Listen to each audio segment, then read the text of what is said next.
শেষৰ ভিডিঅ'টোত আপোনালোকে দেখিছিলে মোৰ দাঁতৰ প্ৰব্লেম হোৱাৰ কাৰণে এনেদৰে তুফানগঞ্জলৈ গৈছিলোঁ। আৰু এনেদৰে প্ৰথমভাগ ট্ৰিটমেণ্ট মই তুফানগঞ্জত কৰিবলগীয়া হ'ল আৰু তুফানগঞ্জত ডক্তৰৰ অনুপস্থিতিত মই এই বৰ্মা ক্লিনিকত আহিবলগীয়া হ'ল। বলকচোন চাই লওক শেষৰ ভাগ ট্ৰিটমেণ্ট মই বৰ্মা ডেণ্টেল ক্লিনিকত কেনেদৰে কৰিলোঁ।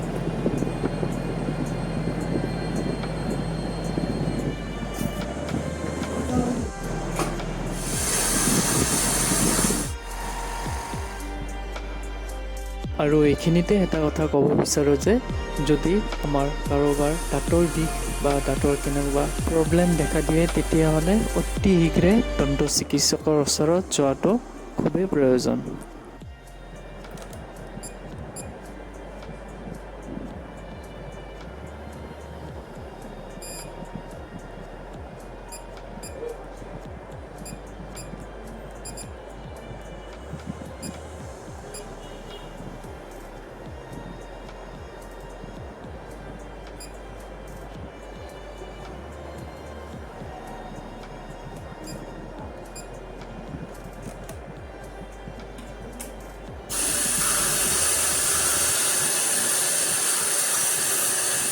আৰু এইবাৰ এইটোৰ সহায়ত মোৰ দাঁতবোৰো জোখ ল'লে।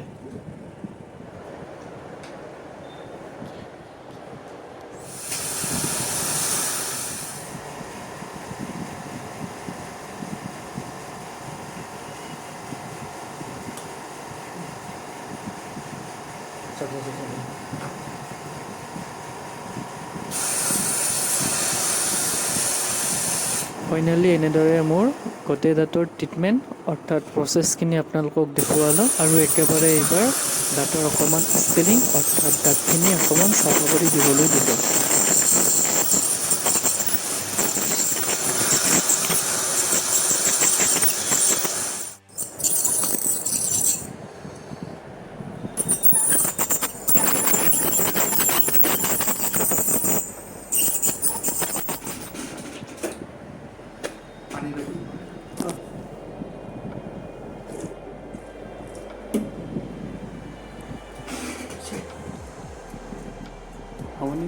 নহয় না ফল কৰিব লাগিব ন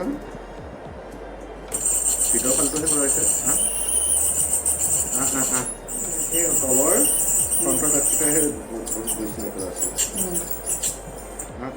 পানীওহে গাঁওখন এনেদৰে দাঁতৰ বিষ ভাল হ'লে আৰু শেষত দাঁতখিনি চাফা কৰি ল'লোঁ।